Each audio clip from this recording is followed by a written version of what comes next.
À 3 heures du matin, le léger vrombissement du babyphone était le seul bruit dans la maison. Lorsque Paula jeta un coup d'œil à l'écran, son sang se glaça, le berceau de sa fille était vide, et soudain, la caméra crépita, accompagnée d'un rire enfantin et espiègle. Bonjour à tous. Profitez de ces moments de détente en regardant, semblait-il murmurer dans l'ombre.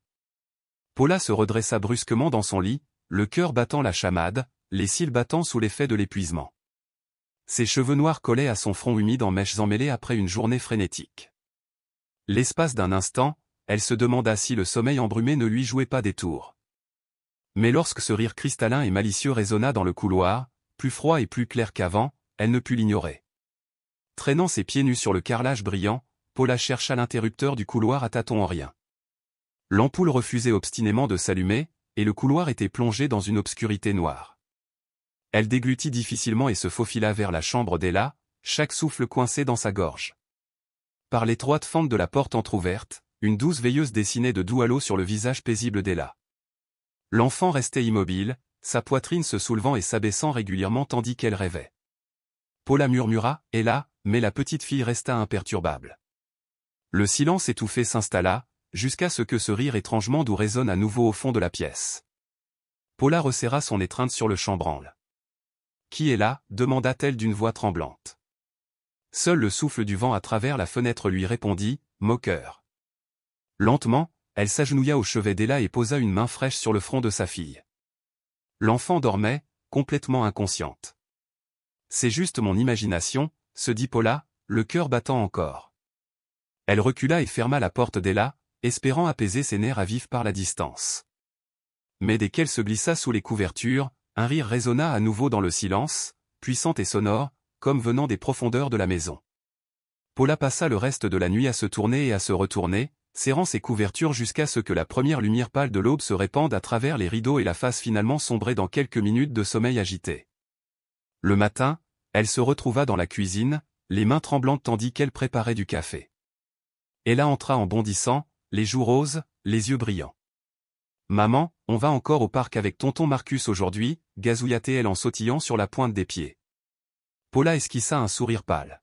« En fait, ma chérie, je suis libre aujourd'hui, mais oncle Marcus est peut-être occupé. Et si on prévoyait un autre jour ?» Les lèvres d'Ella tremblèrent. « Mais oncle Marcus a promis que je serais son petit ange. » Ce surnom, autrefois affectueux, faisait maintenant froid dans le dos de Paula. Avant qu'elle puisse répondre, le téléphone sonna. C'était sa sœur, Caroline. « Tu as l'air fatiguée, ça va » demanda Caroline, l'inquiétude perçant sa voix. « Je vais bien, je n'ai juste pas beaucoup dormi » mentit Paula.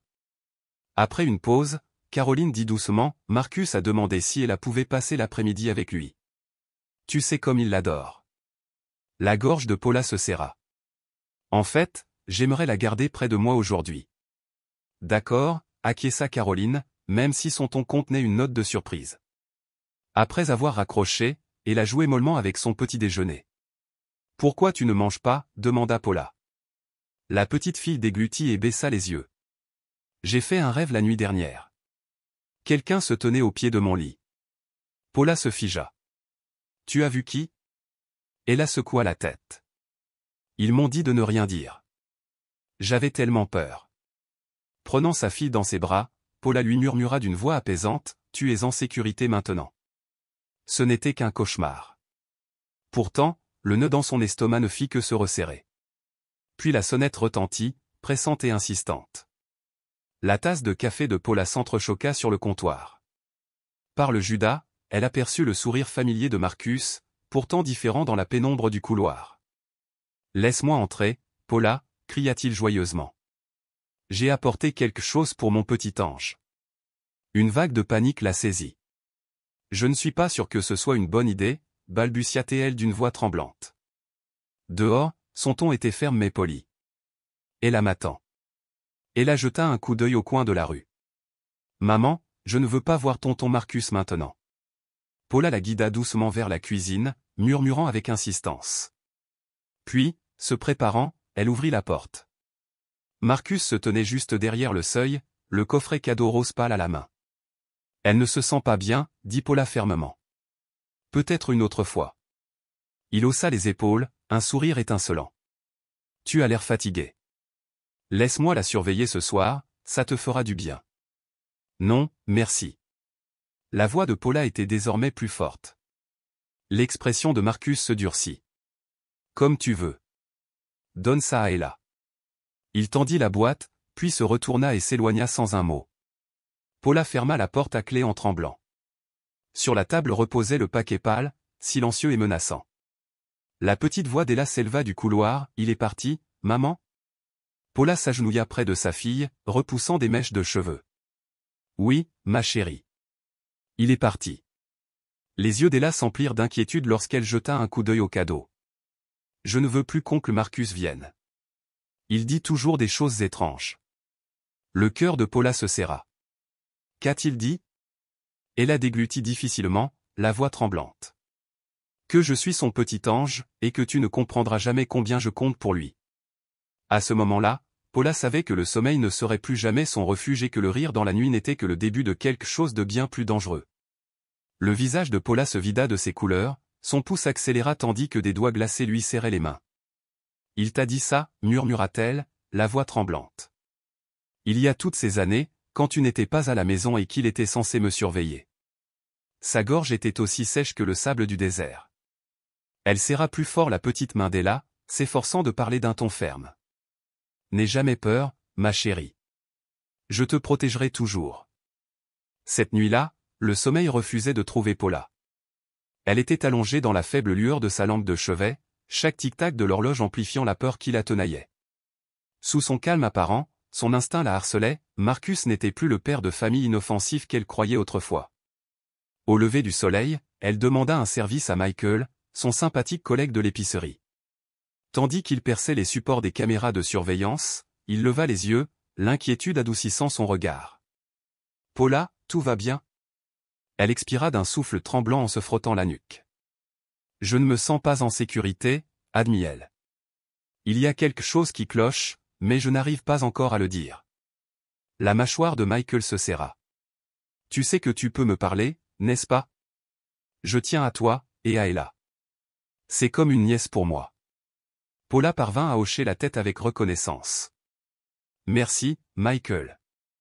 S'il arrive quoi que ce soit, je t'appelle. » Cette nuit-là, elle veilla devant son ordinateur, surveillant les images en direct. À 3 heures précises du matin, un rire glacial parcourut la maison silencieuse. Paula se redressa d'un bond, le cœur battant la chamade. Sur l'écran de la chambre d'Ella, une grande silhouette se penchait près du lit de l'enfant endormi, les épaules tremblantes d'un amusement sombre. Les doigts tremblants, Paula zooma. Les cheveux ébouriffés de la silhouette, le manteau brun familier, c'était Marcus. Une vague de froid la submergea tandis qu'elle réalisait. À travers ses larmes, elle murmura « Non, ce n'est pas possible. » Dans la vidéo, sa voix roucoulait sur Ella comme un murmure de serpent « Mon petit ange a-t-il bien dormi? Tes cheveux sentent si bon. Bientôt, tu seras à moi pour toujours. » Paralysée par l'horreur, Paula se plaqua une main sur la bouche pour étouffer un sanglot. La rage et la terreur la battaient en elle, c'était l'homme en qui elle avait confiance, debout à quelques centimètres de sa fille avec ses promesses malsaines. Elle attrapa son téléphone d'une main tremblante et composa le numéro de Caroline.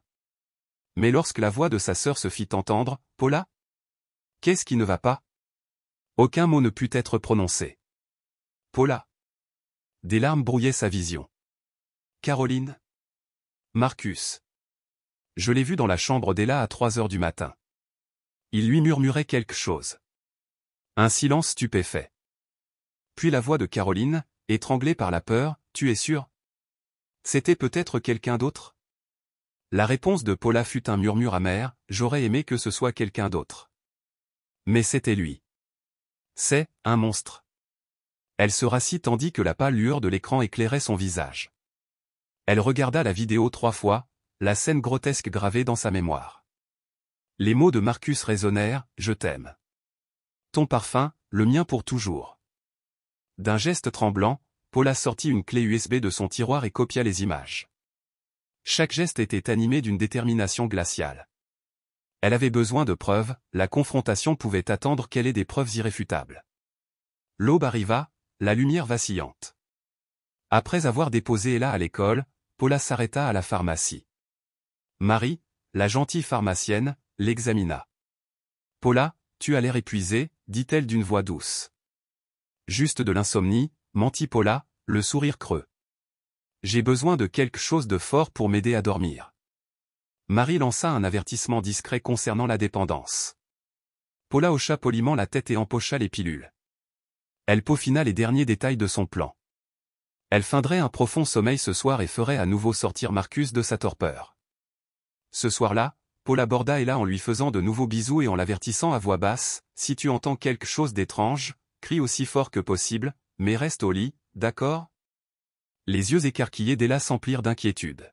« Je le ferai, maman, promit-elle. » Après qu'Ella se soit endormie, Paula avala un comprimé et resta immobile, laissant le flacon vide bien en vue.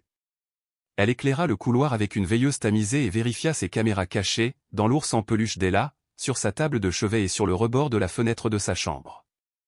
À 2h47, la porte d'entrée claqua. Paula retint son souffle sous les couvertures, imaginant l'intrus se faufiler dans l'obscurité. La silhouette en gris passa devant sa chambre sans s'arrêter, il savait qu'elle avait fait semblant de dormir. L'appareil photo d'Ella capturait chaque seconde. Marcus se pencha sur son lit, la voix mielleuse et venimeuse, « Mon petit ange, je t'ai manqué ?» Ella resta immobile, serrant sa couverture. Il inhala ses cheveux, doux comme des ailes. « Si tu le dis à ta mère, elle mourra. Alors, on sera seul pour toujours. » Observant la scène à travers son écran, Paula lutta pour ne pas s'effondrer. Une vague de nausée et de rage la submergea, elle se recroquevilla dans son oreiller. « Non » s'imposa-t-elle, les mains fermement posées. Elle inséra une deuxième clé USB dans l'enregistreur. La caméra le surprit effleurant la joue d'Ella d'un doux baiser. « Garde notre secret, ma chérie, » murmura-t-il, avant de s'éclipser dans la nuit. La porte s'est fermée à 3h14 du matin. Les sanglots d'Ella percèrent le silence. Paula se précipita à l'intérieur, serrant sa fille dans ses bras tremblants. « Je suis là, ma puce. Maman est là. » Dans l'obscurité, ils s'accrochaient l'un à l'autre, deux cœurs battant de peur et de soulagement. Aux premières lueurs du jour, Michael arriva avec du pain et du lait. Ses yeux s'écarquillèrent devant l'expression tirée de Paula. « Paula, que se passe-t-il » Elle soutint son regard avec une détermination inébranlable. « Sauvegarde ces vidéos sur ton ordinateur. S'il m'arrive quelque chose, porte-les à la police. » Le visage de Michael se durcit. « Qui te menace ?» Elle déglutit difficilement. « Le mari de ma sœur. » Il hocha la tête, farouchement protecteur. « Tu n'es pas seul. » Ensemble, ils se tenaient dans la froide lumière du matin, prêts à affronter le cauchemar et déterminés à protéger Ella à tout prix. Cet après-midi-là, Paula était assise recroquevillée au bord du canapé, le corps replié sur lui-même, son ordinateur portable ouvert sur ses genoux. La vidéo de la veille s'était interrompue à la seconde précise où Marcus s'était penché pour murmurer quelque chose à l'oreille d'Ella. Elle avait regardé la vidéo tant de fois que ses paroles étaient gravées dans sa mémoire, tournant en boucle, essayurantes. Chaque syllabe lui donnait envie de hurler, de déchirer les fondations de son foyer, de détruire tout ce qui se trouvait à sa portée. Mais sous cette fureur se cachait quelque chose de bien plus dévastateur, la trahison. Une trahison de la part d'un homme qu'elle considérait autrefois comme sa famille. Avec des doigts tremblants, elle ouvrit un nouvel onglet de recherche et tapa « Marcus Grant, agression sexuelle, Chicago. » Affaire classée. Son cœur battait dans sa poitrine comme un tambour de guerre. Ce n'est qu'à la deuxième page de résultat qu'un vieil article a fait surface.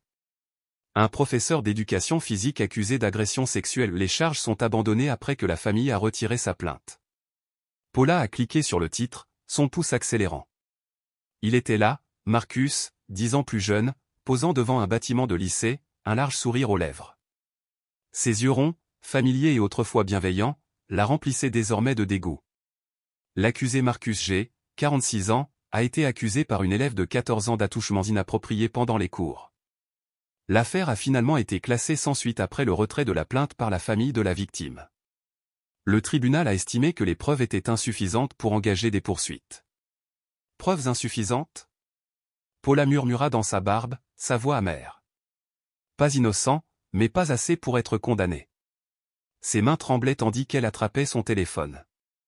Une seule personne pouvait détenir les pièces du puzzle dont elle avait désespérément besoin, sa sœur. La ligne a sonné. Puis la voix de Caroline est venue, sèche et agacée. « Paula, pourquoi m'appelles-tu sans cesse ?» Paula prit une inspiration et se ressaisit. « Tu te souviens des accusations contre Marcus ? À cette école ? Il y a une dizaine d'années ? » Un silence. Puis Caroline rit d'un rire dur et dédaigneux. « Oh, ces bêtises ? Tu n'es pas sérieuse. C'étaient des mensonges. Une petite fille jalouse qui inventait des histoires. Rien n'en est jamais sorti. » Paula serra les dents. « Alors, tu n'as jamais vu Marcus se comporter, bizarrement ?» La voix de Caroline se durcit. « Qu'est-ce qui se passe, Paula ? » « Marcus est mon mari. Il a toujours été généreux envers toi, il a veillé sur ta fille, réparé tes cheveux, t'a aidé quand personne d'autre ne le faisait. Et c'était là, le détail qui faisait frissonner Paula. Il a changé mes serrures, Caroline, dit-elle d'une voix basse et rauque. Ça veut dire qu'il a un double de mes clés. Il peut entrer chez moi. Quand il veut. Sans y être invité. Quoi ? S'exclama Caroline. Tu l'accuses de quelque chose ? Tu es complètement perdu ? La voix de Paula tremblait, la douleur l'envahissait. Ella m'a dit quelque chose. Elle a dit, oncle Marcus dit que je suis sa petite amie. Est-ce que cela vous semble normal ? Silence. Paula continua, ses paroles lentes et saccadées.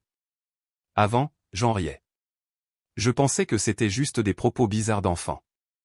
Et maintenant, je réalise que rire était la chose la plus honteuse que j'ai jamais faite. La voix de Caroline revint, plus faible, tremblante. Avez-vous des preuves ? Paula ne répondit pas. Elle raccrocha. Elle ne supportait plus une autre excuse, ni de la part de qui que ce soit, et surtout pas de la part de quelqu'un qui avait partagé son enfance. Ce soir-là, tandis qu'Ella coloriait tranquillement à son petit bureau, Paula s'agenouillait à côté d'elle. Sa voix était douce, un murmure d'amour et de peur. « Ma chérie, tu te souviens de ce dont on a parlé ? Ce que t'a dit tonton Marcus ?» La main d'Ella se figea en plein trait, le crayon tremblant. Elle leva les yeux, écarquillée, méfiant, débordant de peur. « Je ne veux pas que tu sois en colère, » murmura-t-elle. « Je ne le serai pas, bébé. Quoi qu'il arrive. J'ai juste besoin de savoir pour te protéger. » Ella hésita un long moment. Puis, comme si quelque chose en elle se brisait, elle parla précipitamment. « Il m'a dit de ne rien te dire. Il a dit que si tu l'apprenais, tu me détesterais. Comme sa mère le détestait il y a longtemps. Il a dit qu'elle était partie parce qu'elle le trouvait différent. Mais il a dit que je le comprenais. Seulement moi. » Le cœur de Paula se glaça. Ses mains tremblèrent. « Quoi d'autre, chérie ? » Il m'embrassait sur le front, me touchait les cheveux. Et quand je lui demandais pourquoi, il disait que c'était notre secret. Comme les amoureux. Et si je le disais à quelqu'un, il serait triste, et il devrait partir pour toujours. Paula prit sa fille dans ses bras et la serra contre elle tandis que des larmes coulaient sur ses joues. Je suis tellement désolé. Je suis tellement désolé. Plus tard, seule dans la chambre, Paula remarqua de nouveau les petits détails qu'elle avait ignorés auparavant. Une poupée retournée. De minuscules chaussures mal alignées. Une brosse à cheveux à l'odeur inconnue. Elle la prit et la respira. Une eau de Cologne irrésistible, certainement pas celle de Michael. Elle lança la brosse contre le mur. Elle se brisa. Elle s'est précipitée à son bureau et a récupéré les images de son système de surveillance caché. Elle a examiné les enregistrements un par un. Marcus était venu. Au moins 3 fois la semaine dernière. Toujours entre 2h45 et 3h15. Toujours prudent. Toujours ignoble. Il avait même recouvert la LED de la caméra de ruban adhésif pour éviter d'être détecté. Mais l'appareil photo en forme d'ours en peluche, celui dont il ne connaissait pas l'existence, avait tout capturé. Espèce de malade, murmura Paula, la voix rauque. Le téléphone a sonné. C'était Caroline. Paula hésita, puis décrocha. Paula, la voix de Caroline se brisa. C'est vrai ? Tu as la vidéo ? Oui, répondit Paula d'une voix froide. Envoie-le-moi, dit Caroline après un long silence. Si c'est vrai, j'ai besoin de le voir. Paula plissa les yeux. Tu ferais mieux d'être prête. Plus besoin de le défendre. Plus besoin de nier. Je suis mère, murmura Caroline. Je comprends maintenant. Paula a envoyé la vidéo. 30 minutes plus tard, Caroline a rappelé, sanglotant à chaudes larmes. Tu m'as demandé si j'avais des preuves, dit Paula d'une voix caverneuse. Maintenant, tu as ta réponse. Marcus n'est pas ton mari. C'est un prédateur. Je ne lui pardonnerai jamais, s'étrangla Caroline. Je ne le laisserai plus jamais approcher nos enfants.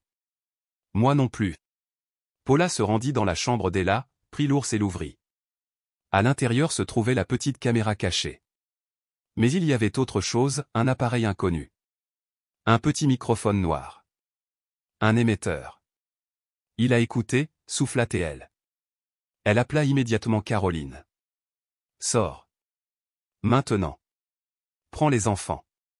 Tu n'es pas en sécurité. Quoi? Tu crois qu'il me ferait du mal?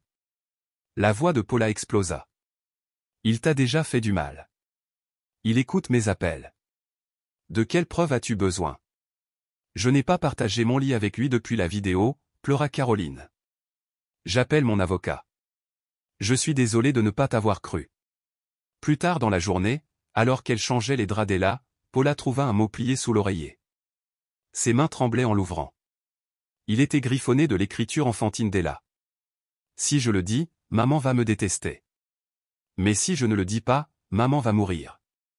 Je dois choisir. Paula se laissa tomber sur le lit en sanglotant. Sa fille s'éteignait non pas physiquement, mais spirituellement. Elle ne riait plus. Elle ne jouait plus. Chaque dessin était rouge. Et ses yeux n'appartenaient plus à une enfant. Cette nuit-là, Paula rêva d'un couloir sombre. Ella pleurait à un bout. Marcus se tenait à l'autre, les bras ouverts. Paula essaya de courir vers sa fille, mais ses jambes refusaient de bouger. Le sol était jonché de sang et de rembourrages déchirés. Ne la touche pas, cria-t-elle. Marcus se retourna en souriant. Tu arrives trop tard, Paula. C'est moi qu'elle a choisi. Elle se réveilla en sueur.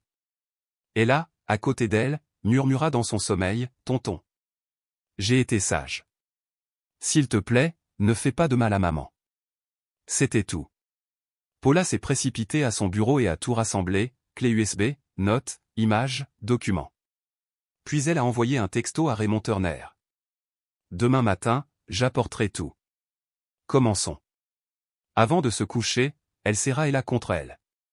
Ce n'est pas ta faute, murmura-t-elle. Même si tu avais peur, même si tu ne me l'as pas dit, je t'ai toujours aimé. Ella remua. Si je te dis tout, m'aimeras-tu encore? Paula pleurait plus fort que jamais. À 2h30 du matin, son instinct la réveilla. Pas un bruit, quelque chose de plus profond. Primaire.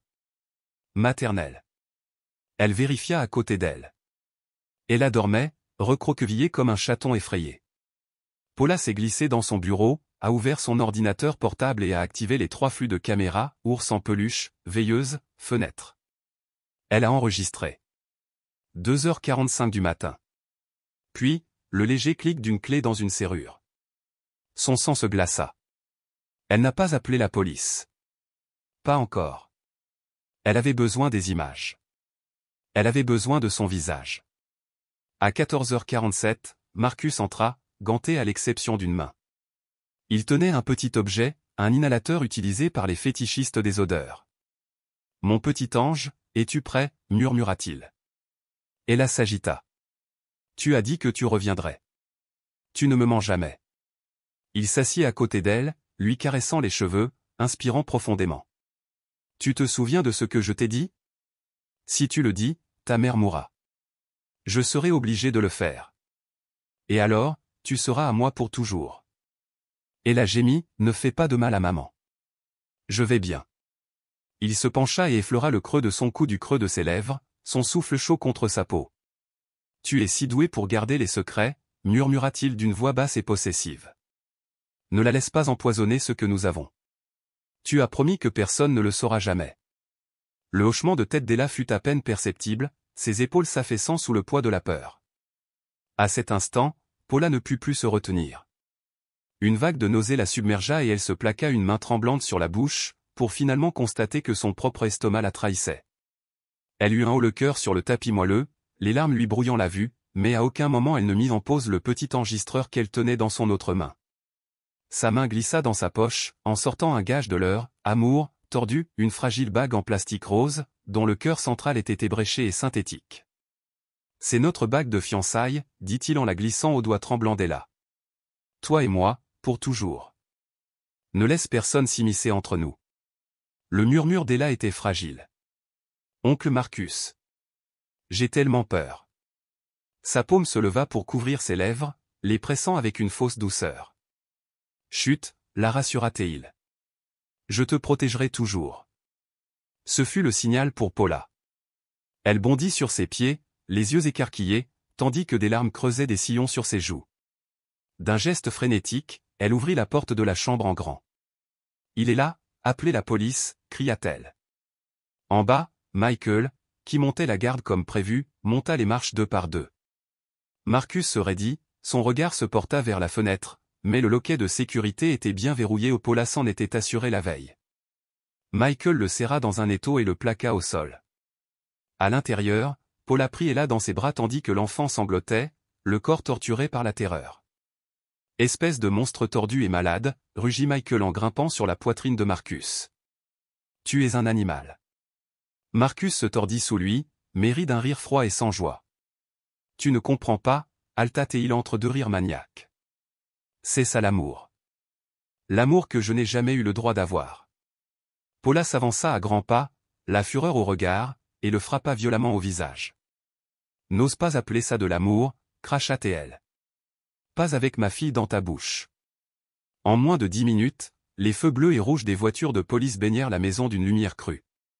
Marcus fut menotté et emmené. Depuis sa maison, à quelques pâtés de maison de là, Caroline écouta les sirènes au téléphone et s'effondra, submergée par un profond soulagement et une profonde honte. Au commissariat, Michael remit les clés USB, chacune remplie de preuves accablantes. La déclaration de Paula était calme et mesurée, même si ses mains tremblaient, elle décrivit le microphone en peluche, dont il fut plus tard confirmé qu'il s'agissait d'un équipement de surveillance professionnelle, et chaque chuchotement ignoble enregistré entre ses murs. Le regard de l'inspecteur Sullivan était d'une froideur d'acier lorsqu'il demanda « Voulez-vous porter plainte pour chaque chef d'accusation » Paula soutint son regard, inébranlable. « Toutes, dit-elle d'une voix claire. Pas une seule charge n'a été oubliée. » Ella fut emmenée pour une évaluation psychologique. Elle resta assise dans la pièce au mur blanc, telle une statue, silencieuse, jusqu'à ce que le médecin se hasarde à lui poser une question discrète « Qu'est-ce qui vous effraie le plus ?» La réponse d'Ella se résuma à un hochement de tête hébété. L'odeur de l'eau de Cologne. Cette nuit-là, à 3 heures précises du matin, Paula était assise devant la porte de la chambre de sa fille, les yeux fixés sur la fine bande de lumière dorée qui la traversait. Ella dormait enfin en sécurité pour l'instant mais ses jointures étaient comme des croissants de sang, son cœur une caverne vidée de toute paix. Elle ne ressentait ni larmes, ni douleur, seulement la détermination d'acier d'une mère qui avait scruté l'obscurité sans cligner des yeux. Michael la trouva là, une tasse de thé fumante à la main. « Tu as réussi, dit-il doucement. » Elle secoua la tête, la voix creuse. « Pas encore. Pas avant qu'il soit enfermé, qu'elle rit à nouveau, que je puisse dormir. » Il lui serra la main et, pour la première fois, elle s'autorisa à s'appuyer sur quelqu'un. Une semaine plus tard, la nouvelle tombait, l'ordinateur de Marcus contenait plus de 120 enregistrements secrets d'enfants, certains d'Ella endormis dans son propre lit, d'autres d'inconnus trop jeunes pour comprendre pourquoi ils étaient surveillés. Les écrans de Chicago l'appelaient, prédateur à la vue de tout. Caroline, s'exprimant lors d'une interview masquée, murmura seulement « J'ai dormi à côté d'un monstre ». Mais Paula passa la nuit seule, tenant la bague rose abîmée au dernier vestige de la trahison de Marcus. Elle ne la jeta pas, elle la conserva comme preuve de l'horreur. Lorsqu'elle alluma enfin son ordinateur portable et observa à nouveau le visage terrifié d'Ella, elle posa un doigt sur ses lèvres et jura « Tu n'entendras plus jamais ce rire. Je te le jure. » Le matin se leva à 7h10, dans une lumière blafarde. Paula, épuisée mais inébranlable, avait sauvegardé toutes les images, disques durs, clés USB, stockage cloud crypté. À 9h, elle retrouva l'avocat Raymond Turner sur Main Street, mallette à la main. Avec Caroline, qui signa les déclarations des témoins sans sourciller, ils exposèrent des montagnes de preuves et scellèrent le sort de Marcus. Quelques jours plus tard, dans la salle d'audience, l'atmosphère était chargée de caméras et de souffles chuchotés. Marcus, pâle et enfin apaisé, était assis entre les policiers tandis que son avocat plaidait les troubles mentaux. Paula se leva, la voix ferme, il n'était pas incontrôlable, il était délibéré, précis et cruel. Elle raconta comment elle l'avait filmé, révélant chaque acte odieux. Le juge a décidé que Marcus resterait en détention sans possibilité de libération sous caution. La sentence définitive était fixée à 3 semaines plus tard. Les journalistes ont insisté auprès de Paula pour qu'elle adresse des avertissements aux autres parents. Elle a regardé l'objectif et a déclaré « Les monstres ne frappent pas toujours à la porte avec un air renfrogné. Parfois, ils sourient et vous appellent « ma sœur ». Dans le calme qui suivit, mère et fille retournèrent à leur fragile guérison. Les cauchemars d'Ella se firent plus rares, ses dessins fleurirent de levers de soleil et d'hirondelles, symbole d'espoir qui autrefois l'aurait terrifiée.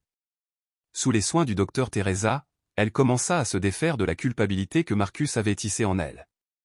Le 16 juin, sous un ciel étouffant de Chicago, Marcus Grant fut condamné à 26 ans de prison sans possibilité de libération conditionnelle. Au moment où le marteau s'abattit, Paula sentit le poids des mois s'alléger, juste assez pour respirer un instant de gratitude. Ce soir-là, elle borda Ella et lui lut une histoire, une princesse qui s'était sauvée. Ella murmura, comme moi, et le sourire de Paula exprimait tout l'amour d'une mère, féroce, inébranlable, triomphant. Tous les monstres ne portent pas de cornes. Certains s'insinuent sur un murmure et un sourire, leurs visages sont connus, leurs mains dignes de confiance. Mais l'amour, le véritable amour, protège, perdurer, à la fin, triomphe.